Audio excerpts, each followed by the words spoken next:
ভেবেচিন্তে বক্তব্য দিবেন যে কাকে কখন কি বলা দরকার। কারণ দেখেন আমরা যারা শিক্ষার্থী আছি সবাই কিন্তু আমরা এইচএসসি এক্সাম দিচ্ছি, আমাদের কারো শখের বসে কিন্তু আমরা আন্দোলনে আসি নাই। আমরা আপনারা প্রত্যেকটা স্টুডেন্টদের চেহারা দেখেন না, তাদের চেহারা দেখেন না, তাদের চেহারার এই যে অশান্তির যে ছাপটা দেখেন না আপনারা গণমাধ্যম যারা আছেন তারা একটু তুলে ধরেন আমাদের যে কষ্টটা। ঠিক আছে, এখানে অধিকাংশ কিন্তু আসতে পারে নাই, হয়তো পারিবারিক চাপে আসতে পারে নাই, ইভেন হয়তো ঢাকার বাইরে থাকে এই জন্য আসতে পারে নাই। তো আপনারা 80% আপনারা লাগলে আপনারা জরিপ করেন যে এই প্রশ্নগুলো এই এইচএসসি পরীক্ষার্থীরা কি ভালোভাবে দিতে পারছে।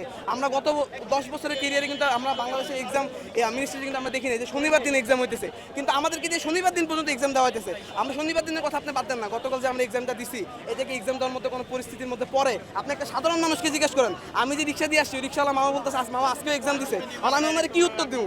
আপনার থেকে তো ওই রিক্সাওয়ালা মামার তো ব্রেন বেশি আমার কাছে মনে হইতেছে।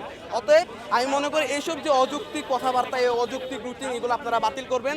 শিক্ষার্থীদের যাতে সুষ্ঠুভাবে মানসিক যে একটা পরিস্থিতি নিয়ে মানসিক শান্তি নিয়ে যাতে পরীক্ষা দিতে পারে সেই আপনারা আমাদেরকে এই চলার পথটা আপনারা সহজ করে দিবেন। Thank you. উনি যে বৃষ্টির মধ্যে হাঁটু সমান পানির মধ্যে পরীক্ষা চালমান রাখছে, এই জন্য আসলাম। উনি চোখ থাকতে অন্ধ, কিছু দেখে না। শিক্ষার্থীরা এই যে হাঁটু সমান পানির মধ্যে কেমনে যে পরীক্ষা দিতে, এদিকে দেখে না। জি জি হ্যাঁ, এটাই তো। উনি তো দেশি মুরগি লেগে আমাদের ফার্মি মুরগি বলছে, এই জন্য তো আসছে। মুরগি চাতেই পারে না। আরে ভাই, উনি ফার্মে থাকাইছে এতদিন, সে কেমনে দেশের পরিস্থিতি বুঝবো?